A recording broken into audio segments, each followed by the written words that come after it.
नमस्कार, आप सभी ने अध्याय 13 में भाग 3 तक पढ़ा। भाग 3 में आपने अलैंगिक जनन की समस्त विधियों के बारे में पढ़ा था। अलैंगिक जनन की 6 विधियां जो जीवों में, सूक्ष्म जीवों में किस किस प्रकार से होती है, इसके बारे में आपने पढ़ा था। अब आते हैं हम भाग 4 में पढ़ेंगे कि पौधों में किस प्रकार से अलैंगिक जनन होता है, यानी अकेला एक पौधा भी अपने समान नए पौधे को विकसित कर सकता है। तो वहाँ पर हम पौधों में अलैंगिक जनन को कायिक जनन या कायिक प्रवर्धन कहते हैं, जिनके बारे में आपको बताया गया था। तो अब हम उसको डिटेल्स में पढ़ेंगे, लेकिन भाग 4 के टॉपिक को शुरू करने से पहले आपसे जो भाग 3 में क्वेश्चंस पूछे गए थे उनके आंसर सबसे पहले देख लें। सबसे पहले आपसे क्वेश्चन किया गया था कि हाइड्रा में किन किन प्रकार से अलैंगिक जनन होता है। तो मुख्य रूप से हाइड्रा में मुख्य रूप से अलैंगिक जनन मुकुलन यानी बडिंग के द्वारा होता है, लेकिन हाइड्रा में पुनरुद्भवन की भी प्रक्रिया होती है। यानी हम कह सकते हैं कि हाइड्रा में मुकुलन के द्वारा भी अलैंगिक जनन होता है और पुनरुद्भवन के द्वारा भी अलैंगिक जनन होता है। नेक्स्ट क्वेश्चन किया गया था आपसे कि चल बीजाणुओं का निर्माण किसमें होता है, यानी जूस स्पोर्स का फॉर्मेशन किसमें होता है। तो बताइए, चल बीजाणुओं का निर्माण किसमें होता है? स्पाइरोगाइरा, क्लैमाइडोमोनास और यूलोथ्रिक्स में होता है। नेक्स्ट क्वेश्चन किया गया था कि आचल बीजाणुओं का निर्माण किसमें होता है, यानी एप्लाइडोस्पोर्स का फॉर्मेशन किसमें होता है। तो आचल बीजाणुओं का निर्माण म्यूकर व राइजोपस में होता है। नेक्स्ट क्वेश्चन किया गया था कि एंडोस्पोर का निर्माण किसमें होता है। तो एंडोस्पोर का निर्माण जीवाणु नीलहरित सवाल में होता है। नेक्स्ट क्वेश्चन किया गया था कि कोनिडिया का निर्माण किसमें होता है। तो कोनिडिया का निर्माण पेनिसिलियम में होता है, एस्परजिलस में होता है। नेक्स्ट क्वेश्चन किया गया था कि कलिका का निर्माण किसमें होता है, यानी जिम्यूल फॉर्मेशन किसमें होता है। तो कलिका का निर्माण फ्यूनेरिया के पौधों में और जंतुओं में अगर देखें तो स्पंज में होता है। नेक्स्ट क्वेश्चन किया गया था कि खंडी भवन की प्रक्रिया किसमें होती है। तो खंडी भवन की प्रक्रिया होती है स्पाइरोगाइरा में, यूलोथ्रिक्स में होता है और मार्केंसिया में होता है। नेक्स्ट क्वेश्चन क्या कहता है कि लास्ट क्वेश्चन था पुनरुद्भवन की क्षमता किसमें किसमें होती है। तो पुनरुद्भवन की असीम क्षमता होती है प्लेनेरिया में, साथ ही साथ पुनरुद्भवन हाइड्रा में भी देखा जा सकता है और अमीबा में भी देखा जा सकता है। इतने क्वेश्चन किए गए थे जिनके आंसर आपको बता दिए गए। अब आते हैं भाग 4 के टॉपिक पर, जो कि होगा पौधों में अलैंगिक जनन की प्रक्रिया। तो पौधों में अलैंगिक जनन की प्रक्रिया को क्या कहते हैं, कायिक जनन या कायिक प्रवर्धन। पहले हेडिंग डालेंगे पौधों में अलैंगिक जनन, लेकिन पौधों में अलैंगिक जनन को अलैंगिक जनन नहीं कहा जाता। तो यहाँ पर आप सबसे पहले याद रखेंगे कि पौधों में अलैंगिक जनन को क्या कहते हैं, बार बार याद करिए। पौधों में अलैंगिक जनन को कायिक जनन या कायिक प्रवर्धन कहते हैं। अलैंगिक जनन को कायिक जनन यानी वेजिटेटिव रिप्रोडक्शन या कायिक प्रवर्धन, दोनों समान है।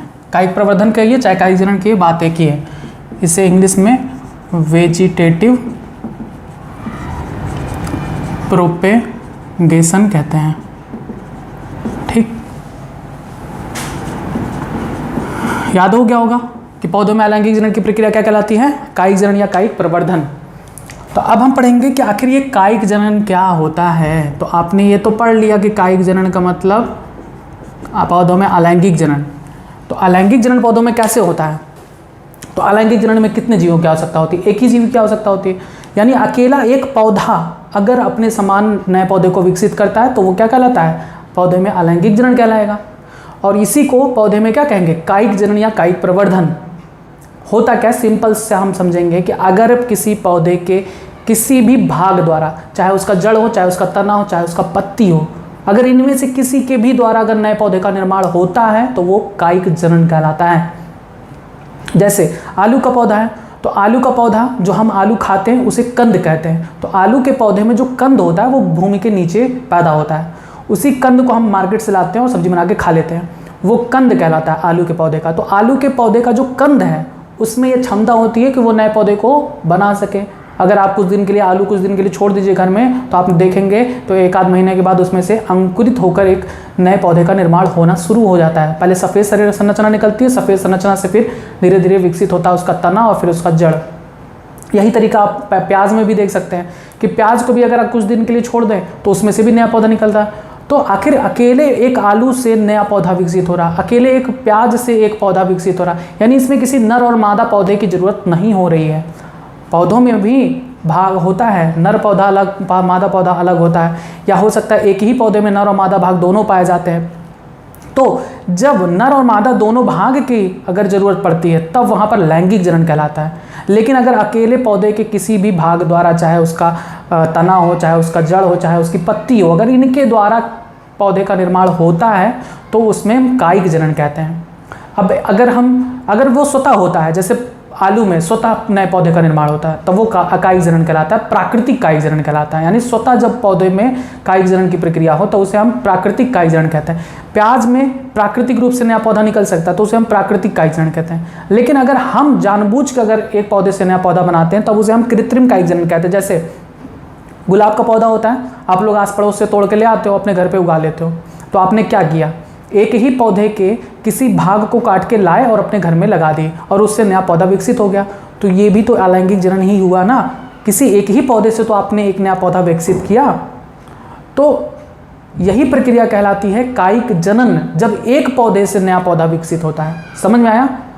और कायिक जनन में उसका कायिक भाग, यानी उसकी कायिक मतलब शारीरिक का भाग उसका उपयोग होता है। जैसे उसका जड़ कायिक भाग है, जैसे उसका तना कायिक भाग है, जैसे उसका पत्ती कायिक भाग है। तो इन सभी से अगर नए पौधे का निर्माण होता है तो इसी को हम कायिक जनन कहते हैं। तो कायिक जनन का डिफिनेशन क्या दे सकते हैं कि मात्र पौधे के किसी भी कायिक भाग द्वारा नए पौधे का निर्माण कायिक जनन कहलाता है। मात्र पौधा यानी जिस पौधे से नया पौधा विकसित होना है। मैंने इससे पहले भी आपको बताया था मात्र किसे कहते हैं, पुत्री किसे कहते हैं। तो मात्र मतलब जिससे किसी का निर्माण हो। तो मात्र पौधे के किसी कायिक भाग द्वारा नए पौधे का निर्माण होना कायिक जनन या कायिक प्रवर्धन कहलाता है। यानी आप अगर किसी पड़ोसी के घर से अगर गुलाब का पौधे का टहनी तोड़ के लाए हैं तो वो मात्र पौधा कहलाएगा, और उस टहनी से आप जो नया पौधा विकसित कर रहे हो वो नया पौधा कहलाएगा। तो इसी प्रक्रिया को कहते हैं कि जब मात्र पौधे के किसी कायिक भाग द्वारा नए पौधे का निर्माण होता है तो उसे हम कायिक जनन या कायिक प्रवर्धन कहते हैं। तो आपने समझा कि कायिक जनन किसे कहते हैं। आप इसका डिफिनेशन लिख सकते हैं कि कायिक जनन मतलब मात्र पौधे के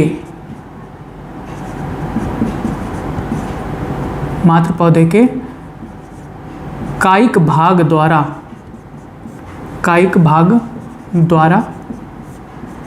नए पौधे का बनना क्या कहलाता है, कायिक जनन कहलाता है। ठीक है। अब कायिक जनन कितने प्रकार से हो सकता है। मैंने बताया कि स्वतः अगर होगा तो उसे हम प्राकृतिक कायिक जनन कहेंगे। स्वतः अगर होता है तो इसे हम क्या कहते हैं, प्राकृतिक कायिक जनन। ठीक है, यानी इसे हम कहते हैं नेचुरल वेजिटेटिव रिप्रोडक्शन। और दूसरा अगर मनुष्य के द्वारा अगर कराया जाता है तो इसे हम क्या कहते हैं, कृत्रिम कायिक जनन, यानी आर्टिफिशियल वेजिटेटिव रिप्रोडक्शन। याद करिए तुरंत, कायिक जनन कितने प्रकार का होता है। कायिक जनन दो प्रकार से है। अगर स्वतः होता है तो प्राकृतिक, अगर मनुष्य के द्वारा कराया जाता है तो उसे हम कृत्रिम कायिक जनन कहते हैं। अब प्राकृतिक कायिक जनन या कृत्रिम कायिक जनन चाहे जो भी हो, ये किससे होगा, कहीं ना कहीं पौधे के किसी भाग से होगा, यानी जड़ द्वारा होगा, हो सकता है जड़ द्वारा हो सकता है तने द्वारा हो सकता है पत्ती के द्वारा हो, और हो सकता है उसकी प्रकलिका के द्वारा हो, यानी जो कलिका निकलती है, प्रकलिका निकलती हैं शाखाओं से, उनके द्वारा हो सकता है।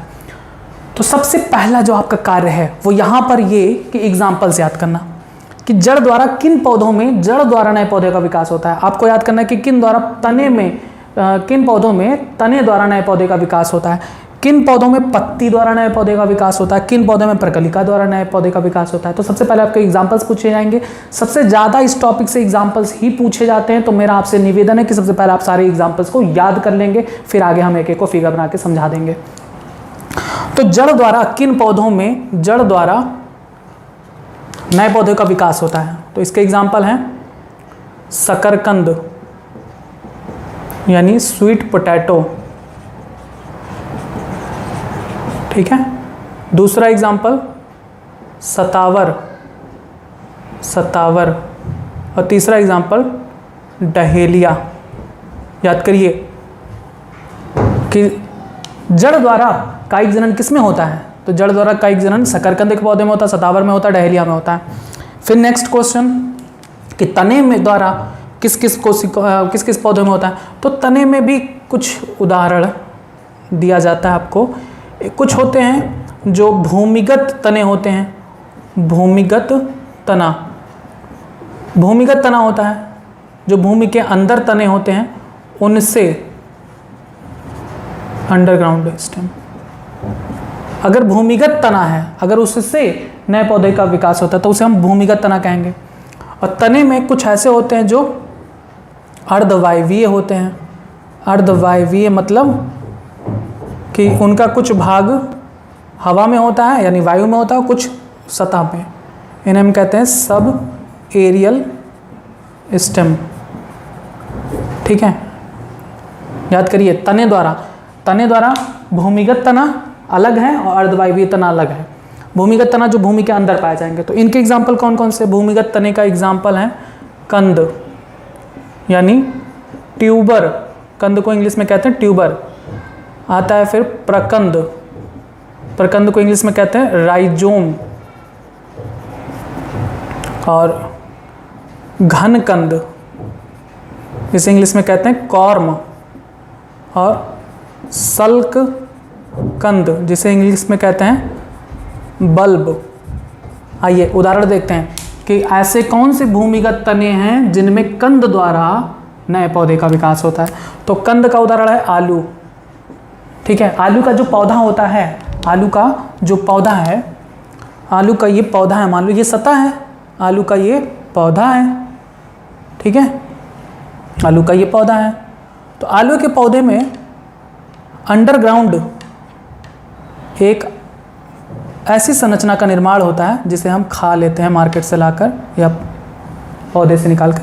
तो ये आलू का पौधा है। आलू के पौधे का जो अंडरग्राउंड भाग है उसे हम कहते हैं कंद। और इस कंद द्वारा भी नए पौधे का विकास स्वतः हो सकता है। तो कंद का उदाहरण क्या है? आलू। इसी तरीके से अदरक जो हम खाते हैं वो भी जमीन के नीचे होता है, उसको कहते हैं प्रकंद। तो प्रकंद का उदाहरण क्या है? याद करिए, अदरक और हल्दी। घनकंद का उदाहरण क्या है? अरवी, जिमीकंद, बंडा और केसर, ये सब घनकंद के उदाहरण हैं। सल्ककंद के उदाहरण प्याज, लहसुन और रजनीगंधा, ये सभी एग्जाम्पल हैं भूमिगत तनों के। आलू भी भूमिगत तना है, अदरक भी भूमिगत तना है, हल्दी भी भूमिगत तना है। आप सोच रहे होंगे कि आलू तना कैसे है, आलू तो जड़ होता है। लेकिन नहीं, हम लोग जो बचपन से पढ़ के आते हैं कि भूमि के अंदर है तो वो जड़ है, भूमि के ऊपर है तो तना है। लेकिन ऐसा नहीं है। अब आपको डिटेल पढ़ना है कि कुछ ऐसे भी भूमिगत भाग होते हैं जो तने का रूपांतरित भाग होता है, यानी तना होता है। आलू एक तना होता है, जड़ नहीं होता है। आलू एक तना है। क्यों इसे रूपांतरित भाग कहते हैं? ये सब रूपांतरित भाग हैं।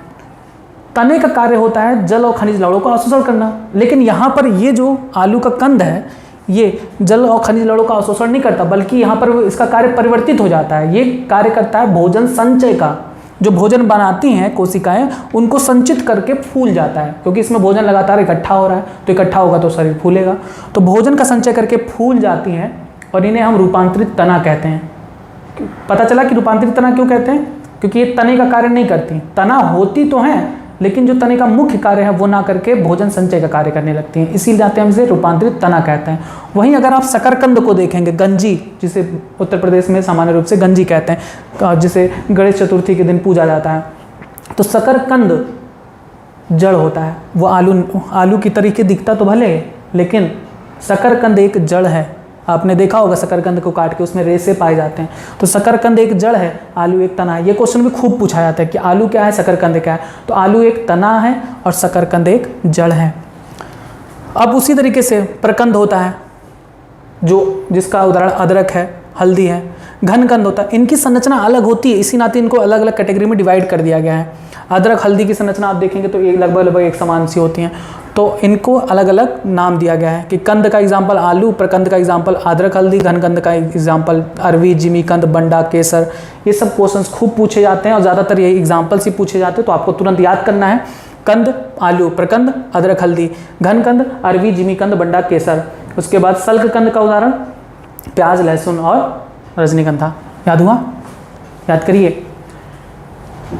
जड़ द्वारा कायिक जनन किन में होता है? शकरकंद, शतावर और डहेलिया में। उसके बाद भूमिगत तने में आपने देखा कंद द्वारा आलू में, प्रकंद अदरक हल्दी, घन कंद अरवी जिमीकंद बंडा केसर, सल्क कंद प्याज लहसुन और रजनीगंधा। अब आते हैं अर्धवायवीय तने का उदाहरण देखते हैं। अर्धवायवीय तने में भी 4 प्रकार के आप वहाँ पर देख सकते हैं उदाहरण। अर्धवायवीय तने में भी 4 प्रकार आप देख सकते हैं। कुछ तने ऐसे होते हैं जो भूमि के साथ साथ वृद्धि करके आगे जाकर नए पौधे का निर्माण करते हैं, तब वहाँ हम उसको दूसरे नाम से पुकारेंगे। कुछ तने ऐसे होते हैं जो इनका आधा भाग भूमि में होता है, आधा नहीं पूरा भाग भूमि के अंदर होता है, तब उनसे हम दूसरा नाम कहेंगे। कुछ ऐसे होते हैं जो जिनका आधा भाग भूमि में आधा भाग वायु में होता है, तब उसे हम दूसरा नाम कहेंगे। कुछ जलीय पौधे होते हैं जिनका जो तना होता है वो जल की सतह पर वृद्धि करता है, तब हम उसे दूसरा नाम देते हैं। तो वही नाम आपको जानना है कि अर्धवायवीय तने में कुछ होते हैं जो भूमि की सतह के ऊपर क्षैतिज गति करते हैं, भूमि की सतह के ऊपर क्षैतिज गति करते हैं, तब हम उसे वहाँ पर ऊपरी भूस्तरीय यानी रनर कहते हैं। तो रनर के एग्जाम्पल कौन कौन से हैं? रनर के एग्जाम्पल हैं दूब घास, यानी इसे हम कहते हैं साइनोडॉन, दूब घास। दूसरा एग्जाम्पल खट्टी बूटी, इसे कहते हैं ऑक्सैलिस। तीसरा एग्जाम्पल सेंटेला। याद हुआ एग्जाम्पल? आपसे ऐसे पूछा जाएगा रनर का उदाहरण बताइए, रनर का उदाहरण बताइए, या ऊपरी भूस्तरीय का उदाहरण बताइए। तो ऊपरी भूस्तरीय का उदाहरण दूब घास, खट्टी बूटी, सेंटेला। दूसरा आता है अंतः भूस्तरीय, जो जमीन के पूरी तरीके से भीतर हो, इसे हम शकर कहते हैं। इसका एग्जाम्पल है पुदीना, गुलदाउदी और मिंट। उसके बाद तीसरा आता है भूस्तरीय, यानी इसे कहते हैं स्टोलोन। ज़्यादातर आप कोशिश करिए इंग्लिश याद करने की, ये सब हिंदी के चक्कर में पड़ेंगे तो बहुत परेशान हो जाएंगे। स्टोलोन का एग्जाम्पल है स्ट्रॉबेरी, ये पूरी तरीके से वायु में निकलता है। और नेक्स्ट आता है भूस्तारिका, भूस्तारिका यानी ऑफसेट। ऑफसेट ये जलीय पौधों में पाया जाता है, जैसे जलकुंभी में, जलकुंभी, या इसे हम समुद्र सोख कहते हैं क्योंकि ऑक्सीजन को सोख लेता है। वाटर हायसिंथ, या इसे, या दूसरा एग्जाम्पल वाह पिस्टिया में, पिस्टिया में भी ऑफसेट पाया जाता है। क्लियर है? बस इतना एग्जाम्पल याद करिए कि जड़ द्वारा कायिक जनन होता है शकरकंद, शतावर, डहेलिया में, कंद द्वारा आलू में, प्रकंद द्वारा अदरक हल्दी में, घन कंद द्वारा अरवी जिमीकंद बंडा केसर में, सल्क कंद द्वारा प्याज लहसुन और रजनीगंधा में। सारे एग्जाम्पल लाइन से याद करते चलेंगे। अर्धवायवीय तने में ऊपरी भूस्तरीय का एग्जाम्पल दूब घास, खट्टी बूटी और सेंटेला। अंतः भूस्तरीय यानी शकर का एग्जाम्पल पुदीना, गुलदाउदी और मिंट। भूस्तरीय का एग्जाम्पल स्ट्रॉबेरी। भूस्तारिका का एग्जाम्पल जलकुंभी या समुद्र शोक या वापिस्टिया। पत्ती द्वारा देखेंगे, पत्ती द्वारा किस में होता है? तो पत्ती द्वारा होता है अजूबा। अजूबा का पौधा देखे होंगे, पत्ती के ऊपर पत्ती निकलती है और उसी पत्ती के ऊपर जो पत्तियां निकलती हैं वही नए पौधे का विकास करती हैं। तो ये है अजूबा का एग्जाम्पल। ब्रायोफिल्म, जिसे हम पत्थर चट्ट भी कहते हैं। और इसका एक और एग्जाम्पल है बिगोनिया। बिगोनिया पत्तियों द्वारा किन में नए पौधे का विकास होता है? अजूबा में होता है, बिगोनिया में होता है। प्रकलिका का उदाहरण, यानी शाखाओं पर छोटी कलिका के रूप में एक संरचना निकलती है जिसे हम प्रकलिका कहते हैं। और उसका एग्जाम्पल है अगेव। अगेव के पौधे में ये निकलता है और उससे नए पौधे का विकास होता है। बस इतने एग्जाम्पल्स पहले आप याद करेंगे। यही है पूरा प्राकृतिक कायिक जनन। आपको प्राकृतिक कायिक जनन में सब इतना ही पढ़ना है और उसके बाद हम पढ़ेंगे कृत्रिम कायिक जनन, जिसमें मानव द्वारा कराया जाता है। कलम लगाना, दाब लगाना, गूटिंग करना, ये सभी कृत्रिम कायिक जनन में आता है। तो आपने प्राकृतिक कायिक जनन को पढ़ा, इतनी विधियाँ होती हैं प्राकृतिक कायिक जनन की, सबके एग्जाम्पल्स बार बार पूछे जाते हैं। तो पहले आप नोट करेंगे, इतना हेडिंग डालेंगे, पौधों में अलैंगिक जनन, और लिखेंगे पौधों में अलैंगिक जनन को कायिक जनन अर्थात कायिक प्रवर्धन कहते हैं। फिर अगले लाइन से लिखेंगे कायिक जनन किसे कहते हैं, तो लिखेंगे कायिक जनन मात्र पौधे के किसी कायिक भाग द्वारा नए पौधे का बनना कायिक जनन कहलाता है। तो आप ये भी देख रहे हैं कि जो नए पौधे का विकास हो रहा है वो एक ही पौधे से हो रहा है, यानी नए पौधे में भी उसी मात्र पौधे का डीएनए जाएगा, यानी ये भी आकारिकी व आनुवंशिकी रूप से एकदम समान होते हैं। तो लिखेंगे कि ये आकारिकी या नए पौधे आकारिकी व आनुवंशिकी रूप से अपने मात्र पौधे के एकदम समान होते हैं। लिखेंगे कि इनके सभी गुण अपने मात्र पौधे के समान होता है, और लिखेंगे मात्र पौधे का वह भाग जो नए पौधे को बनाता है उसे कायिक प्रवर्ध कहते हैं। मात्र पौधे का वह भाग जो नए पौधे को बनाता है कायिक प्रवर्ध कहलाता है, यानी वेजिटेटिव प्रोपेग्यूल्स। ये भी खूब कंफ्यूज करता है कि आखिर ये क्या होता है कायिक प्रवर्ध। कुछ क्वेश्चंस ऐसे पूछे जाते हैं कि आलू का कायिक प्रवर्ध बताइए, आलू का कायिक प्रवर्ध बताइए। तो आलू का कायिक प्रवर्धन का मतलब कि आलू के पौधे का वह भाग जो नए पौधे को बना सकता है कायिक जनन द्वारा। कौन बना सकता है? कंद बना सकता है। आलू का कंद ही तो नए पौधे को बना सकता है। तो ये सब कायिक प्रवर्ध कहलाते हैं। कंद क्या है? एक कायिक प्रवर्ध है। किसका कायिक प्रवर्ध है? आलू का। प्रकंद क्या है? प्रकंद भी एक कायिक प्रवर्ध यानी वेजिटेटिव प्रोपेग्यूल्स है। किसका? अदरक और हल्दी का। तो इस तरह से भी क्वेश्चंस पूछे जाते हैं कि बताइए डहेलिया में कायिक प्रवर्ध क्या है? तो डहेलिया में कायिक प्रवर्ध जड़ है, यानी जिससे उसमें एक नए पौधे का निर्माण होता है, वह भाग कायिक प्रवर्ध या वेजिटेटिव प्रोपेग्यूल्स कहलाता है। क्लियर है सारी चीज़ें? तो आपने लिखा कि मात्र पौधे का वह भाग जो नए पौधे को बनाता है कायिक प्रवर्ध या वेजिटेटिव प्रोपेग्यूल्स कहलाता है, जो जड़, तना या पत्ती इनमें से कोई भी हो सकता है।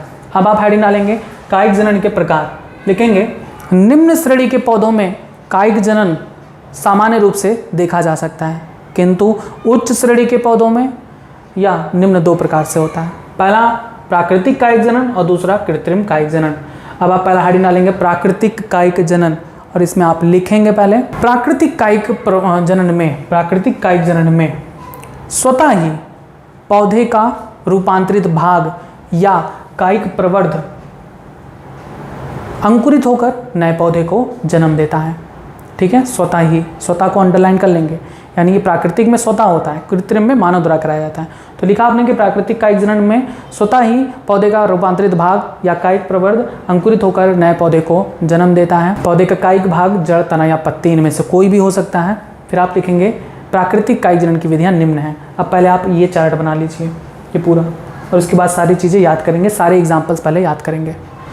आइए अब देखते हैं हम प्राकृतिक कायिक जनन की विभिन्न विधियों को। प्राकृतिक कायिक जनन में आपने देखा था कि जड़ों द्वारा भी हो सकता है। तो यहाँ पर एक एग्जाम्पल जड़ द्वारा बनाए हुए हूँ, स्वीट पोटैटो का, यानी शकरकंद का, जिसका जो जड़ होता है वो एक नए पौधे को जन्म देने में सक्षम होता है। और यहाँ पर आप अगर देखें शकरकंद का जो भाग है वहाँ पर एडवेंटिशियस बर्ड्स पाए जाते हैं, यानी अपस्थानिक कलिकाएँ पाई जाती हैं, और उन्हीं अपस्थानिक कलिकाओं से नए पौधे का निर्माण होता है। ठीक है, यहाँ पर एक चीज़ आपको कॉमन दिखेगा। अगर आप कुछ भी याद नहीं रख पाते हो, सिर्फ एग्जाम्पल याद रख पाते हो, तो आप बना के भी लिख सकते हो कि शकरकंद में ऐसे लिखेंगे कि जड़ों द्वारा कायिक जनन। फिर लिखेंगे कि कुछ पौधों की जड़ों में अपस्थानिक कलिकाएँ पाई जाती हैं और जो नए पौधे को जन्म देता है। अब बस इतना लिख सकते हैं, उदाहरण शकरकंद। अब इन सब में भी वही चीज़ें पाई जाएंगी। कक्षस्थ कलिका, वहाँ पर अपस्थानिक कलिका पाई जाएगी, यहाँ पर कक्षस्थ कलिकाएँ पाई जाएंगी। ठीक है, तो सब में ये लगभग यही है कि इनमें कक्षस्थ कलिकाएँ पाई जाती हैं जिनसे नए पौधे का निर्माण होता है, इनमें कक्षस्थ कलिकाएँ पाई जाती हैं जिनसे नए पौधे का निर्माण होता है। तो ये सब बातें कॉमन है सब में, बस आपको एग्जाम्पल्स याद रखने होंगे और मेथड्स कि कैसे होता है।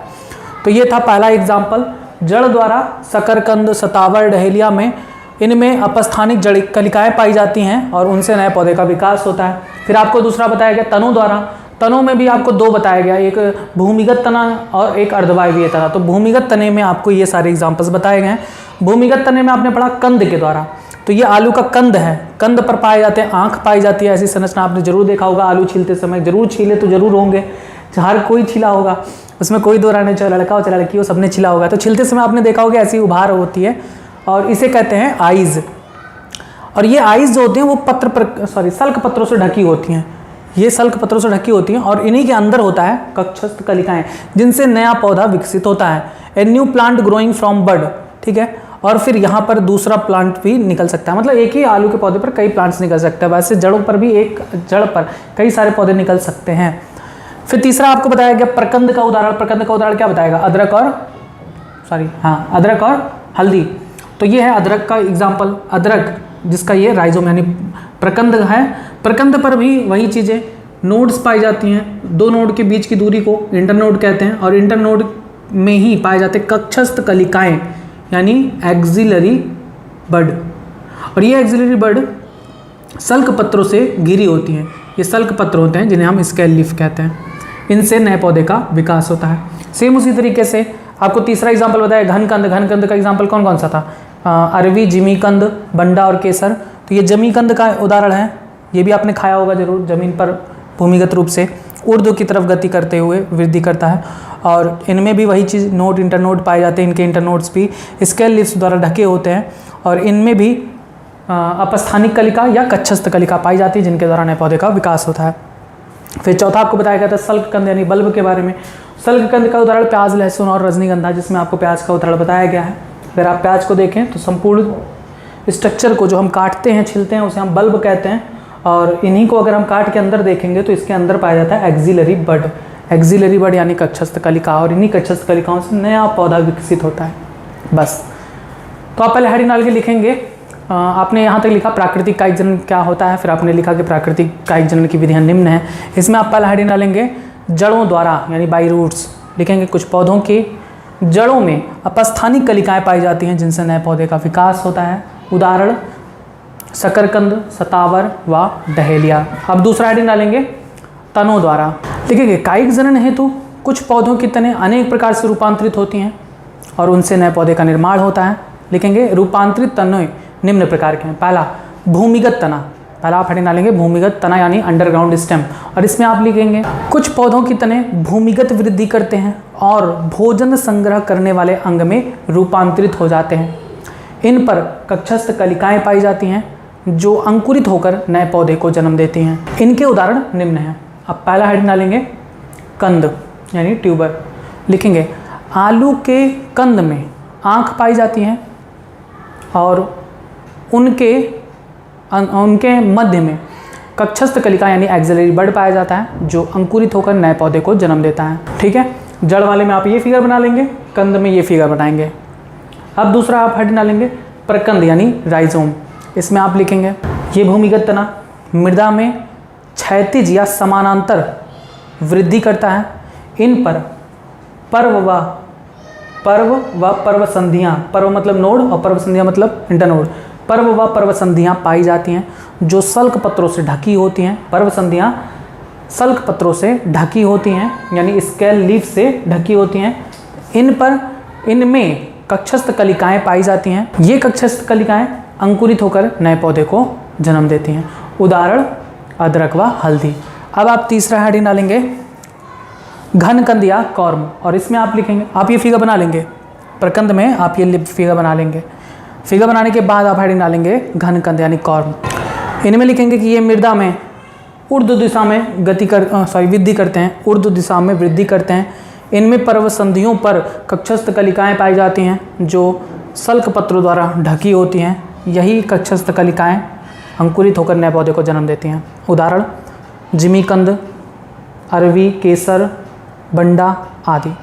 अब नेक्स्ट हेडिंग डालेंगे, ये फिगर बनाने के बाद नेक्स्ट हेडिंग डालेंगे सल्ककंद यानी बल्ब, और इसमें लिखेंगे कि सल्ककंद पौधे का वह भाग है जो भोजन संग्रह करके रसीले व गूदेदार हो जाते हैं। इनमें रसीले व गूदेदार सल्क पत्र पाए जाते हैं जिनमें कक्षस्थ कलिकाएं होती हैं, और यह कक्षस्थ कलिकाएं अनुकूल समय आने पर अंकुरित होती हैं, जिनसे नए पौधे का निर्माण होता है। उदाहरण प्याज, लहसुन, रजनीगंधा आदि। आइए आप समझते हैं दूसरा अर्धवायवीय तनों के उदाहरण। आपको बताएगी कि अर्धवायवीय तने 4 प्रकार के बताए गए, ऊपरी भूस्तारी यानी रनर, अंतःभूस्तारी यानी सकर, भूस्तारी यानी स्टोलन और भूस्तारिका यानी ऑफसेट। यहाँ पर चारों के एग्जाम्पल्स बनाए गए हैं। सबसे पहला जो आता है वो है रनर यानी ऊपरी भूस्तारी।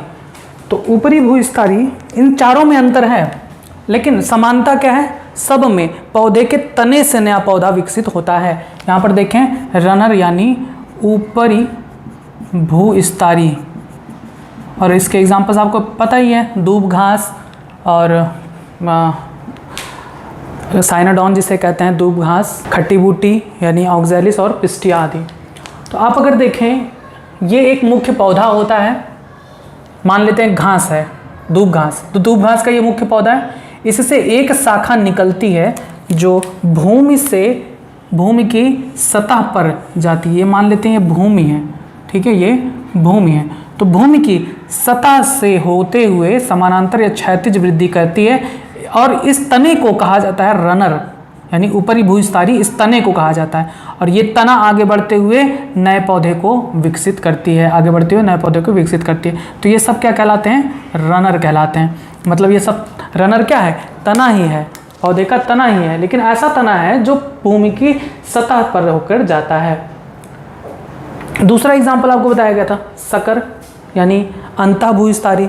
अब इसमें और इसमें क्या अंतर है, इसमें भी देखिए पौधे के तना आगे बढ़ते हुए नया पौधा विकसित कर रहा है, लेकिन अंतर क्या है कि ये भूमि की सतह पर है लेकिन ये भूमि के अंदर है, ठीक है, ये भूमि के अंदर होता है या भूमिगत होता है। ये जो तने हैं, ये जो पौधा है मुख्य पौधे से जो तना आगे बढ़ता है नया पौधा विकसित करता रहता है, आगे बढ़ता है नया पौधा विकसित करता रहता है, ये सकर कहलाता है और ये भूमि के भीतर समानांतर या क्षैतिज रूप से वृद्धि करता है। अब यहाँ पर देखिए तीसरा एग्जाम्पल स्टोलोन यानी भूस्तारी का आपको बताए थे। यहाँ पर आप देखें तो ये भूमि है और ये भूमि से बहुत ऊपर है, यानी ये वायवीय वृद्धि करता है। यानी इसमें भूस्तारी, जो भूस्तारी होता है वो पौधों में मुख्य पौधे से निकलता है और वायवीय वृद्धि करके आगे नया पौधा विकसित करता है। क्लियर है?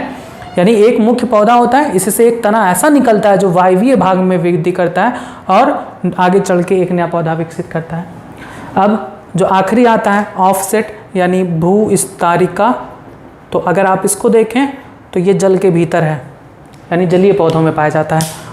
एक मुख्य पौधा है, एक मुख्य पौधे से नया एक तना निकलता है और जल के सतह पर या जल के भीतर ये तना आगे बढ़ते हुए नए पौधे को विकसित करता है। इसी तने को क्या कहते हैं, ऑफसेट कहते हैं। यानी यहाँ पर जो भी आपको एग्जाम्पल बताया गया, ऊपरी भूस्तारी, अंतःभूस्तारी, भूस्तारी व भूस्तारिका, रनर, सकर, स्टोलोन, ऑफसेट, ये सभी क्या हैं, तने ही हैं। लेकिन वो तना जो सतह पर आगे बढ़ रहा है उसे हम रनर कहते हैं। वो तना जो भूमि के अंदर आगे बढ़ता है उसे हम सकर कहते हैं। वो तना जो वायु में वृद्धि करता है उसे भूस्तारी कहते हैं। वो तना जो जल के अंदर वृद्धि करता है उसे हम ऑफसेट कहते हैं। और ये आगे चल के नए पौधे को बनाते हैं। बस, तो आप इसमें आप हेडिंग डाल के लिखेंगे पहला, दूसरा भूमिगत तना हो गया था। अब दूसरा आता है अर्धवायवीय तना यानी सब एरियल स्टेम, और इसमें लिखेंगे इस प्रकार का तना भूमि के समानांतर या क्षैतिज वृद्धि करता है। इन पर पर्वसंधियां पाई जाती हैं जिनसे नए शाखाएं बनते हैं। ठीक है, ये पर्व हैं और ये पर्वसंधियां हैं। तो पर्वसंधियों पर शाखाएं निकलती हैं जिनसे नया पौधा विकसित होता है। ये निम्न प्रकार के होते हैं। अब इसमें पहला आप हेडिंग डालेंगे ऊपरी भूस्तारी या रनर, और इसमें आप लिखेंगे ये पतली तथा विसर्पी होती हैं तथा मृदा के सतह पर क्षैतिज वृद्धि करती हैं। इन पर पाए जाने वाले पर्वसंधियों से जड़ों का विकास होता है जिससे नए पौधे विकसित होते हैं। उदाहरण दूब घास यानी साइनाडॉन, खट्टी बूटी यानी ऑक्सैलिस और तीसरा सेंटेला। अब आप दूसरा हेडिंग डालेंगे अंतःभूस्तारी यानी सकर, और इस आप फिगर बनाते चलेंगे। हम बोल नहीं रहे तो इसका मतलब ये नहीं फिगर नहीं बनाना है, सब फिगर बनाने तो चलना है। ऊपरी भूस्तारी के बाद आपको ये फिगर बनाना है। अब उसके बाद आप हेडिंग डालेंगे अंतःभूस्तारी यानी सकर, और इसमें आप लिखेंगे यह तना ऊपरी भूस्तारी के समान ही होता है किंतु भूमिगत होता है, यानी ये भूमि के अंदर क्षैतिज वृद्धि करते हैं। आगे लिखेंगे यह कुछ दूर तक समानांतर या क्षैतिज वृद्धि करता है और आगे चलकर ये इनकी पर्वसंधियों से अपस्थानिक जड़ें विकसित होती हैं, एडवेंटिशियस रूट्स विकसित होती हैं जिनसे एक नए पौधे का निर्माण होता है। कुछ समय बाद नया पौधा मातृ पौधे से अलग हो जाता है, वह स्वतंत्र जीवन व्यतीत करता है। उदाहरण में लिखेंगे शक्कर के उदाहरण में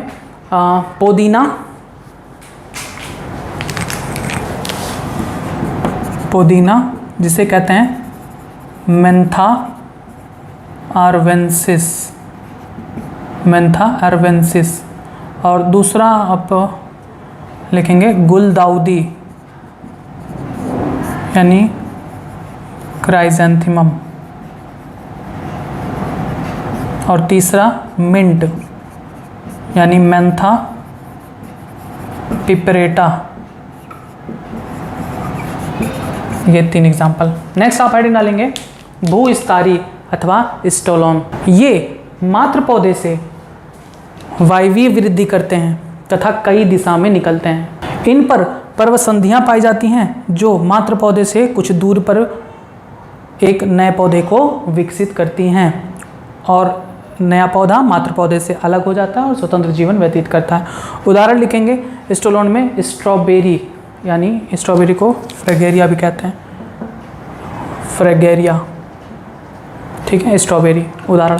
नेक्स्ट आप हेडिंग डालेंगे भूस्तारिका यानी ऑफसेट, और इसमें आप लिखेंगे ये जलीय पौधों में पाए जाते हैं। जितना आपको लिखवाया गया उसके बाद आप फिगर जरूर बनाते चलेंगे। आप आगे लिखेंगे कि ये जलीय पौधों में पाए जाते हैं।